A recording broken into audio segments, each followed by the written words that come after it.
இன்றைய நற்செய்தி பகுதி இயேசுனுடைய பணிவாழ்வின் ஏறக்குறைய மத்திய நாட்களிலே நடந்தது. நிறைய புதுமைகள், பலவிதமான போதனைகள், தீமையை எதிர்த்து பேய் ஓட்டியது, இதையெல்லாம் பார்த்து பலர் இயேசுவை பின்பற்றினார்கள். ஆனாலும் இதையும் தாண்டி பரிசேயர்களை சார்ந்தவர்களும் ஒரு சிலரும் மீண்டும் மீண்டும் ஏதாவது ஒரு அறிகுறி, அடையாளம் வேண்டுமென்றே தான் எதிர்பார்த்தார்கள். ஏனென்றால் இயேசுவை அவர்கள் நம்பவில்லை. அதனால் தான் சொல்கிறார் இயேசு யோனாவினுடைய அடையாளம், அறிகுறி. யோனா 3 நாள் இருந்தது போல இயேசுவும் 3 நாளில் உயிர் தெழப் போகிறார். அது பெரிய அடையாளமாக வரப்போகிறது.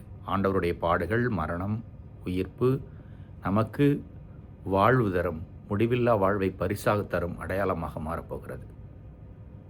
நமக்கு இன்று மாறி இருக்கிறது. இந்த தலைமுறை கேடுகட்ட தலைமுறை என்று இயேசு அப்பொழுது அவநம்பிக்கையோடு இருந்தவர்களை பார்த்து சொல்கிறார். நம்மை பார்த்து அவர் சொல்ல நாம் வாய்ப்பு தரக்கூடாது. நாம் கேட்டதை, விசுவசித்ததை ஏற்றுக்கொண்டு வாழ வேண்டும். அதனை நோக்கி நம்முடைய வாழ்வை நகர்த்த வேண்டும். உலகம் போகிற போக்கிலே போனால் அதற்கு வாய்ப்பே இல்லை. பாவமெல்லாம் ஒரு பொருட்டாக யாரும் நினைப்பதில்லை. புண்ணியங்களை பற்றி பேசுவதில்லை. வழிபாடு, மதம், இயேசுனுடைய போதனைகளை பற்றியெல்லாம் பல பேர் தெரிந்திருந்தாலும் பின்பற்றுவதில்லை. சுயநலத்தோடு தான் வாழ்ந்து கொண்டிருக்கிறார்கள். அவர்கள் போக்கிலே நாமும் போனால் இயேசு நம்மை பார்த்து இந்த தலைமுறை என்று தான் சொல்லுவார்.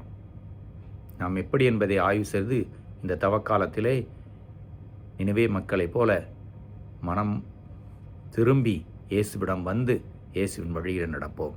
இயேசுவினுடைய பாடுகள், மரணம், உயிர்ப்பு இதனை விசுவசித்து ஏற்றுக்கொண்டு அந்த மறை உண்மையை நோக்கி வாழ்வை நகர்த்துவோம். இறைவன் என்றும் வாழ்த்து பெறுவாராக.